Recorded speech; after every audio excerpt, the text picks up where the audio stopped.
Hi Alex, I'm going to read you a bedtime story.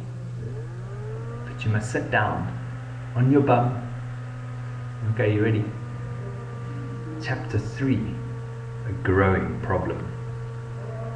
He must be getting hungry, said Emma. I wonder what lizards eat.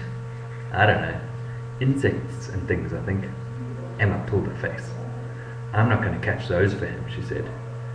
Anyway, we'd never get enough. Perhaps he'd eat the birds' scraps, said Charlie. Mum likes me to feed the birds. They went through the gap in the fence into his garden and went into the kitchen.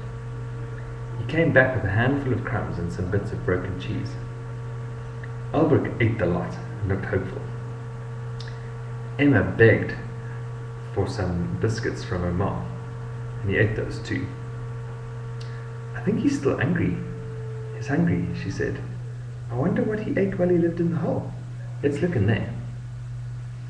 They had a good long look in the hole, but couldn't see anything for Albert to eat. A fat boy came along the street and pushed between them. Some people are fat because they can help it, but this was Rod, who was in their class at school. He was fat because he was always eating something. Just then he was sucking on one end of a bar of chocolate. What you got? He mumbled with his mouth full. Have a look, said Charlie. He held out the open box. Why, it's just a silly old empty matchbox, said Rod. He made a grab for it. Rod was always grabbing other people's things. Hankies and girls' hairs and school bags and sweets. Albrecht opened his mouth very wide and bit him hard on the thumb. Then he shot open his mouth. Hold on.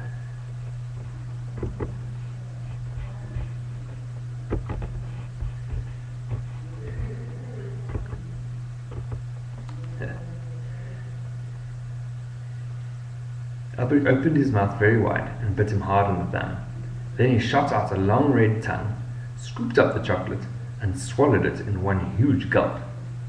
Ow! Yelled Rod. Ow! You hurt me. It was a trick. He hit out at Charlie. Charlie couldn't hit back because he was holding the box in both hands for safety. So Emma punched Rod and yelled again. Ow! Ow! I'll tell my mum. You hit me.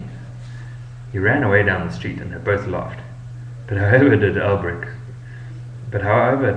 swallow that chocolate, said Emma. It was nearly as big as himself. The lizard seemed to grin at them. Then he closed his eyes and went to sleep. He's bigger, said Charlie.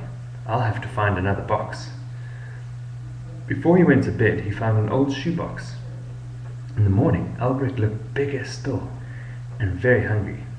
Charlie saved some of his own breakfast for him. He spoke to Mrs. Mansfield at school.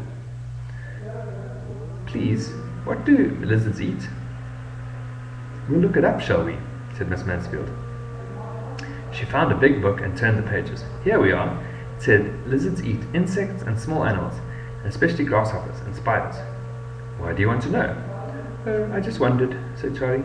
He was worried. His mum wouldn't allow any spiders in the house, and there weren't any grasshoppers in Mill Street. When he got home, he found his mum very cross. I've got a nice slice of pork pie for your tea, she told him. And it's gone. Every crumb licked off the plate. Must be that cat of Emma's. I'm going to tell Mrs. Thorpe. I don't think it was Bob, said Charlie. He didn't want to tell on Albrecht, but he couldn't let Bob get into trouble. I think it must have been my new lizard. Mrs. White laughed. You almost think he's real, don't you? Well, I suppose it's no good trying to punish the cat. I must make sure he can't get at things.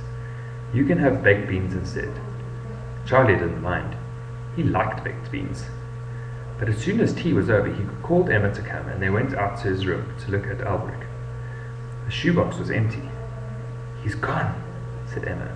He's lost, said Charlie. No, I'm not, said a grating sort of voice. I'm here. Albrecht was on the bed, but he looked different. He was as big as a greyhound. The blue line of scales along his back was now a spiky ridge, and the red marks on his shoulders had grown into two stiff, strong wings like bats. You can talk, said Charlie. Of course I can talk, said Elbrick. Now that I've grown, I'm a proper dragon now. Okay, it's time for you to go to sleep, boy. Daddy loves you. Sleep tight. Good night.